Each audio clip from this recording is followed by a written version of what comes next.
What's going on, bottom line viewers? It's Mitch here of the Bottom Line View. I'm here to give you the pregame, discuss the Jacksonville Jaguars versus the Pittsburgh Steelers, and the Minnesota Vikings versus the New Orleans Saints. I hope you guys, caught our live stream yesterday between the Philadelphia Eagles and the Atlanta Falcons, as well as the recap of the New England Patriots versus the Tennessee Titans. Yeah, so where do I start? Where do you guys want to start? Leave your comments in the live stream chat, whatever you guys want to discuss in between the lines of the Jacksonville Jaguars Pittsburgh Steelers game or the Vikings Saints game. The Steelers game is about to start in like a half an hour, so I'm just going to give you my quick thoughts on each game and what I think is going to happen, what you should look out for as a viewer. Hopefully Kevol will join us at some point during this video, but right now it's just myself. So I left all my thoughts about the games yesterday on the table during the live stream, during the recap. We'll have another recap tonight of the entire divisional round. But right now, I just want to break down each game. So let's start with the Jacksonville Jaguars Pittsburgh Steelers game. My thoughts on this game have changed a little bit. I am slightly leaning. I'm still thinking the Steelers are going to win. But I do think this game may even be closer than I thought it was. I thought it was going to be a low-scoring football game. The Steelers might pull away late. It might be a 7 to 10-point spread. Now I'm starting to think that this game could be extremely close because I do not like what the Steelers are putting out to the public. I do not like how brash and cocky and arrogant the Steelers have been. I don't like their comments about looking forward to the Patriots. I don't like their comments to the media. I don't like Le'Veon Bell responding to idiot Patriots fans. And if you didn't catch that on Twitter, Le'Veon Bell was responding saying that he loves round twos. So you could take that as you wish.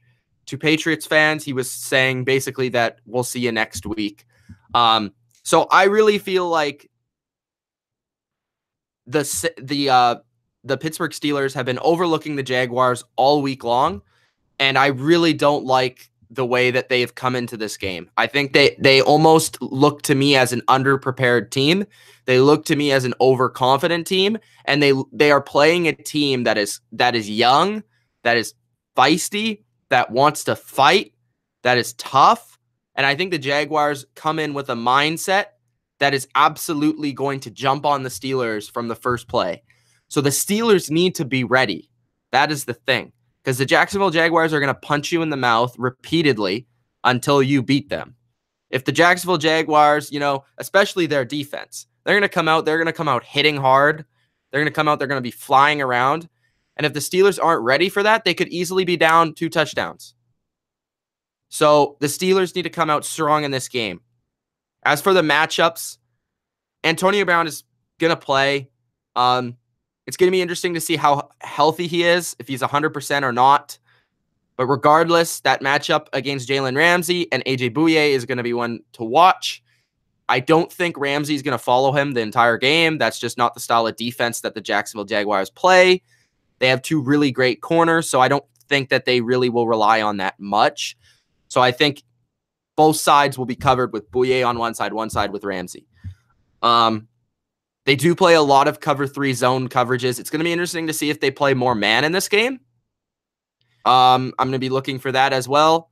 But I think that overall, the Steelers are going to have to run the ball. They're going to have to be a little bit tricky in their pass game. And what I mean by that is I really think that they are unconventionally going to have to move the ball in the passing game. They're going to have to throw it to Le'Veon Bell. They're going to have to throw it to their slot receivers and their running backs and their tight ends. You're not going to get a lot done on the sidelines throwing to the guy that Bouye is covering and the guy that Ramsey's covering. It's just not going to happen. You're going to have to go through the middle of the field. You're going to have to, get short passes going, run after the catch. You're going to have to break a couple tackles, and you're going to have to focus on those individual matchups that you can win. Because across the board, there's no more talented defense than the Jacksonville Jaguars. They have talent at every single spot on their defense. And you're going to have to pick the very small individual weaknesses of those players and try and attack those. So what I want to see from the Steelers is I want to see maybe Juju Smith-Schuster playing in the slot and trying to attack them through the middle. I want to see Jesse James involved in this game. I want to see screens to Le'Veon Bell. I just want to see, in terms of passing game, those sort of things going on. And I also, again, I want to see Le'Veon Bell be the focal point of the offense. If he is, I think that the Steelers have a good chance of winning this game. So that's my thoughts on the Steelers offense. Jacksonville, I think they need to pressure Ben. I think they need to go balls out. I think they need to be aggressive. I think they need to come out. They need to be hitting everything in sight. Their pass rush. And I really think they need to focus first on just, stopping the run first off. Because I think that's what the Steelers are going to want to be doing first, is just coming out and powering the ball with Le'Veon Bell and seeing what they can get done in that area of the game. And I think that Jacksonville's run defense needs to be up to snuff today. Kevol has joined us. Hello. How are you all today?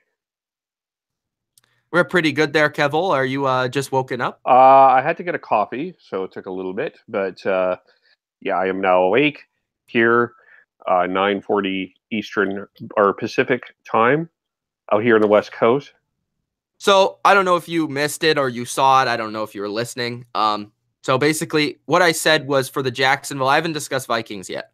So for the Jacksonville Steelers game, I basically said that I actually feel like I'm not picking the Jaguars, but I feel like the Steelers have given them all of the motivation in the world for them to come out and just punch them right in the mouth. Why? Because the Steelers are being absolute dickheads.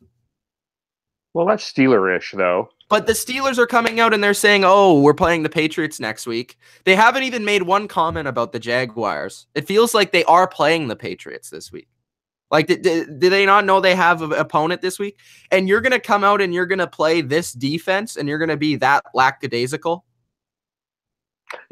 Yeah. Kev, this is what I'm trying to say. If the Steelers come out soft, they're going to be down 14-0. That's true. 7-0. What are you expecting from this Jacksonville offense, though? I'm expecting. Okay, yeah, I haven't talked about that yet. I'm expecting the Jacksonville offense to come out. They're going to run the ball as much as possible. The Steelers are going to pack the box. I actually think Blake Bortles is going to hit a deep ball in this game. Just one. Okay, yeah, it's possible. He can hit. He's hit the deep ball before. Just one, because they're going to have so many people in the box that he's just going to float it up, and D.D. Westbrook's going to get by a corner, and they're going to get a touchdown off that. That's what I think is going to happen. But so I think Blake Bortles is going to have to throw the ball 10 to 15 times for them to win, not 20 plus. If he throws 20 plus, they're going to lose. He needs to scramble. They need to run the ball a lot, like I said. And I think they need to find different creative ways of moving the ball down the field because Blake Bortles is shit. Well, they're going to have to actually. If the Jags screens, reverses, wildcat. Look for a lot of Chris Ivory as well in this game. Chris Ivory, yeah. I think he's a little bit of an X factor. And AB is not 100%. He's at best 80%. Mm-hmm. But I just don't know how the Jags are going to score more than 10. Like, I haven't been convinced that they're able to score more than 10 points yet. Listen, I hope that this is a close game. I kind of hope that part of me wants the Jags to win because, yes, I agree with you. The Steelers are running their mouth and a little bit overconfident. But I don't know how the Jags are going to score. I just don't. And sometimes you don't know. But, yesterday we looked at two different games, and I was a little off on one. I had 44-6. It was 35-14. I was pretty spot on both games. Okay, I was like a matter of. Let's just pause and pat Mitch on the back, everyone. No, seriously. I was a matter of like 2 points off on both games. Okay, but we had an idea here of what the games were going to be like, right? We were pretty close in the scores. We were very accurate yesterday. Yeah. I just don't know, how are the Jacksonville Jaguars are going to score more than 10 points? I haven't been able to be convinced by that. But I don't think the Steelers are going to score that many points either. Okay, but do you think the Steelers have the ability to score more than 10 points? I think the Steelers are going to score 20 points or 17 points. If the Jaguars hold the Steelers under 17 points, they have a chance to win this game. Okay. I just think that I think Pittsburgh's going to throw a lot of big plays. I think you're going to see a lot of runs, and I think eventually they're going to hit a lot of deep balls late in the game. That's why I see this happening. All right. And I just like I don't think that we should be. I don't think Bortles is the worst human being in the world, but I just don't know how he's going to get more. That offense is going to get more than 10 points. And like when we're saying wildcat and getting really creative, that doesn't tell us a lot about the competency about this quarterback. He's terrible. How many times do you need me to say that? Well, but that's why I can't pick the Jags to win. I'm not picking them. Oh, I know, but I'm just saying the Steelers are coming out and they're giving all the more reason for the Jaguars to come out and smash them. That's true. That's true. They are being a little cocky. I will grant you. And I've seen it many times in sports in the past where teams come out and they're cocky as shit and they lose. Yeah. Have you not seen that before? Yes, it happens all the time. Okay. Well, that's that game. Minnesota Vikings, New Orleans Saints. Give me your thoughts on that.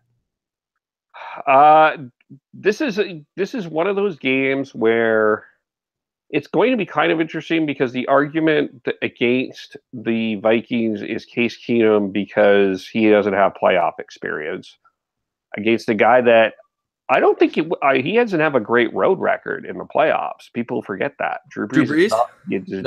I think he's like 1 and something. 1-4. Yeah. Very concerned about that Saints defense. I've said this before, I like the Vikings defense better than the Jags defense. Xavier Rhodes is going to dominate Michael Thomas, I believe. And I just don't see the Saints having they may be able to run the ball. They weren't able to run the ball last week. I don't know if they'll be able to run the ball this week. And I just don't know if he can rely on Drew Brees to win this game. And I just think that the Vikings have too much in too many areas and to not win this game. They're definitely the most complete team, I would say, in the NFC right now. Yeah, I'd look at this game, and I've said the same thing. I've been with the Vikings the whole time, even before the playoffs started. I picked them to go to the Super Bowl. I think they're the most complete team in the NFC. They have the best defense in the NFC, and I think a lot of people. I just think the more and more I talk to people that actually watch the NFL, even people that cover the NFL, it almost seems like people don't watch the Vikings. Yeah, the one is why? I don't know. And it feels to me that people, because they don't watch the Vikings, they don't know that Case Keenum has actually been good this year. They just assume that he's Case Keenum, and they don't actually know that he's been quality. Like, if you look at his stats, he's not far behind Drew Brees. I'm just going off stats. Yeah. And, looking at the Vikings offense, I think they're going to be able to take advantage of some matchups against the Saints defense in this game. I think the Vikings will score some points. I also think the Saints will. I think the Saints will be able to move the ball. It will be tough, but there's always that intangible from the Saints side of Sean Payton is a genius and Drew Brees is one of the greatest ever. So I feel like they could figure out whatever small weaknesses the Vikings defense has. I think they can figure out maybe a couple of spots to attack them, and therefore they'll make this game close. But I don't think that they have enough in terms of actual talent across the board to match up with the Vikings, considering that the Vikings also have a great coach in Zimmer on defense as well. Yes, he's a very smart defensive guy. He will also expose some weaknesses. And there's just so many weapons. There's so many weapons on this Vikings offense. Diggs, Thielen, Murray, McKinnon, Rudolph. No, I expect one of those receivers to have a big game. Yeah. Rudolph will probably catch a few passes, and I think McKinnon will catch a few passes because of what McCaffrey did last week. Yeah. Yep. And I think they'll be able to run the ball a bit, and I think that home. Yeah, I'm not saying that the Saints defense won't stop them because they will at points in this game. I just think the Vikings defense will stop the Saints offense more. Yeah, that's it. Yeah. That's the difference, really, I think. Even though, people are going to say, "Oh, Drew Brees is better than Case Keenum." Well, let's look at the rest of the team. I mean, offensive line you could probably still give to the Saints, even though Andrus Peat is injured. So that's going to be an interesting way see how they change that and how they fix that. Receiving core, you'd have to go with the Vikings. Definitely. Running backs, I think you'd go with the Saints. Yeah, I would agree. Defensively, I don't think there's one single position group that you would go with the Saints. No, I would agree. And safety, Vikings, linebacker, Vikings, defensive line, Vikings, corner, Vikings. Coaching is very even. So, and home field goes to Vikings. And the Vikings, the thing about the Vikings is maybe I'd be a little concerned if this was in New Orleans. This is in Minnesota. They're tough to play there. I know it's a dome. But the Saints are great in domes. But this is Minnesota, man. They're tough to play. Tough to play there.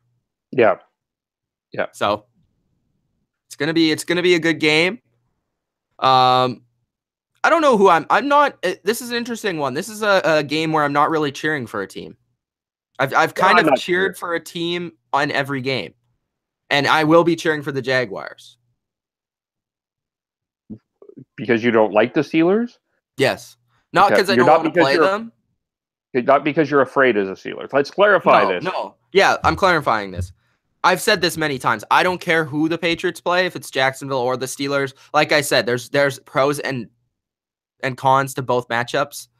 The Jaguars, their defense is going to be a problem to face, but Blake Bortles sucks. And then on the other side of things, Steelers, their offense is great, but I think Brady could move the ball up and down the field on their defense. So there's kind of pros and cons to that matchup and the other matchup. So overall, I hate the Steelers. They fucking suck. I hate them.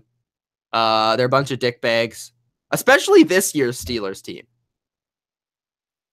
This has been a little bit misbehaved. And I feel like it all comes down to Mike Tomlin. I don't mind Antonio Brown. I don't hate their defensive players. I don't like Le'Veon. I'm done with him. I don't like Ben just because of his drama. I don't know. I think it all comes down to the way Mike Tomlin. I think it's because, Kev, I'm a Patriots fan. And the Steelers are the exact opposite of what the Patriots are. How so? I feel like you should expand on this. The way that their team, their identity is set and the way that they run their organization is the exact opposite of how the Patriots run their organization. And I always tend to lean towards teams that run their organization and are the way that the Patriots are. Okay. I think that's kind of just blended into me as a fan. I've taken that as a part of the way that I like teams. Okay, that's fair. Yeah, this year has been certainly a lot of big mouthing, but Jalen Ramsey gave it back this week. Jalen Ramsey said, that's why I like Jalen Ramsey. I hope they win. I've said this to AC. I hope they win just so I can see Jalen Ramsey's promo. Yeah. Who does AC want to rather face? Well, he likes the Steelers. No, but on the other side? I think he would rather face the Vikings. Oh. If you ask him, I'm pretty sure he would say the Vikings. Okay. Yeah, because I think that plays into what he wants is a defensive game. And as for the Saints, he feels like the Saints could move the ball on them, I think. Interesting. Yeah, because he is picking the Saints today, isn't he? Yes. I didn't really think about that. But I think he wants the Vikings. Anyways, let's get to some questions. Okay. Killin' Boys says, "Hey guys, dilly. Welcome, Bottom Line viewers. This is Mitch on the Bottom Line." You got that wrong, bro. Come on, bro. You know the intro. Get it right. Kev, I don't know if you know, but now all the time they just say my intro in the chat. Oh, that's nice. Yeah. Yes. It's what's going on, Bottom Line viewers. It's Mitch of the Bottom Line View here with Kevil. That's the intro. Who will win, Vikings or Saints, says Von Hook. Vikings. I have the Vikings as well. Kill'em Boys says Jags win. I'm still in Korea. Yeah, you're not in Korea, but I hope the Jags win. Kevin Durkant. I'm in a bet that the Vikings will win. Well, good luck, brother. Good luck. I won 300 yesterday. I'm considering betting today, but I don't think I will. Mr. Mike says them Jags got that swag. They just might pull this off. Maybe.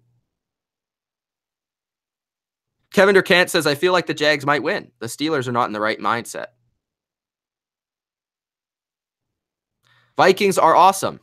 I wonder who he's picking. Yeah, the Saints. He says, I want to hear a skull in the chat. A skull? Skull! Skull? Mr. Mike says, when Jacksonville played Seattle, I seen a Jags team that like a team that... Okay. When Jacksonville played Seattle, I saw a team in Jacksonville that loved the spotlight. I had to fix that grammar. There's nothing wrong with loving the spotlight. I think he's trying to say that it will help them. Oh, okay. Because like those Seahawks of the past, they'll come out and they'll be like, hey, look at us. We're cool. You know?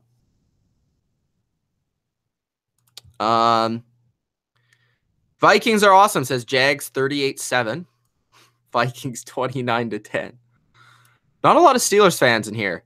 Von Hook says Matt Patricia will most likely be the next Lions head coach. Yes, I agree. It's not going to be that bad, says Mr. Mike. Hi, Kev, says Von Hook. Hi, Von Hook, says Kev. Vikings are awesome, says, remember, y'all, if we win and we win the next game, you playing at our house with the best defense in the NFL. Von Hook says Steelers 24-21. Von Hook says Vikings 30-14. That I have one 27-17. So I have 24-20. That one turtle, or 24-17, 24-20, something like that. That one turtle says Saints 31-24. Kevin Durkant says Vikings will win. It all depends on Blake Bortles.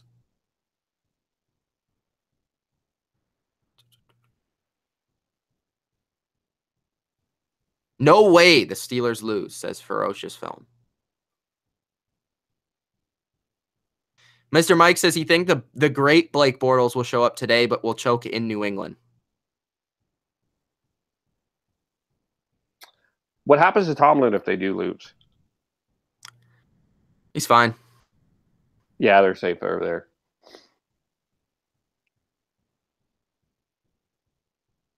T. Clark says, Mitch just pick the Jags to win the game so the Pats can cruise to another Super Bowl as usual? Always get the easy path. All right. Let's address this. Okay. First off, if I pick the Jaguars, that doesn't mean they're going to win. Second, the Patriots have to win 3 games to get to the Super Bowl every year. First, they have to win the divisional game. Second, they have to beat the second best team in the AFC. And then third, they have to beat the best team in the NFC. How is that an easy path? It's the same path that every team goes through to win the Super Bowl, except for the wild card teams, which rarely ever happens, by the way. That is the simple answer for me. All right. It is not the Patriots' fault that the the Kansas City Chiefs couldn't hold on to a lead. That's true. And it's not the Patriots' fault that the Tennessee Titans did jump offside and they made the correct call. But you know what? You know what, Kev? They would say that anyways. Even if the Chiefs lost to the Patriots, they'd say, oh, Patriots easy path. They would. Maybe. Well, what they got outscored in 6 quarters, the Titans 66-17. They had 2 great quarters. Adam Waldner says Patriots playing the weakest, most messed up division. Actually, the teams that have beat the Patriots the most and had the most success against the Patriots have been the AFC East. Also, since Brett Favre and Aaron Rodgers have been with the Packers, the AFC East has a winning record against the Packers. There you go. There you go. Just for an example. Sure, the division hasn't been great, but let's not pretend like they haven't had competent, decent teams. They had Buffalo go to the playoffs this year. They've had the Dolphins go last year. They've had the Jets be good teams. They've had the Dolphins have a couple teams. The Bills were great. The Bills have had a couple like decent teams, but like maybe those teams aren't good because the Patriots are really good. Like, do we never take that into account? There were a couple of years where the Jets were even better than the Patriots. They went to 2 straight AFC championship games. That's true. So, I mean, this isn't the worst division ever. And it's been pretty consistent with at least putting some decent teams out there. Like, there's been worse divisions. Like, let's not pretend that the AFC South, when Peyton Manning was playing there, never put out a decent team. Like, outside of the McNair Titans for like 1 or 2 years, they had nobody. Like, for a stretch of like 10 years there, the second best team was like Houston at like 6-10. Yeah, they had a pretty easy path too. Can we stop making up excuses for why the Patriots are great, Kev? Well, I'm sorry. I'm not with you. I'm not with like the excuses are ridiculous, and I understand why people are upset because they felt like the officiating was horrible yesterday. But the Titans had a 4th and 1 and bounced it to the outside and couldn't get it done. The Titans were supposed to dominate the line of scrimmage, didn't sack Brady once, and Mariota was sacked 6 times. 8. 8. He was sacked too many times. That's the bottom line. Like the bottom line. The identity of this game, what the Titans were, they couldn't do it. So don't blame the Patriots for that. Don't blame the refs for that. All right, Kev.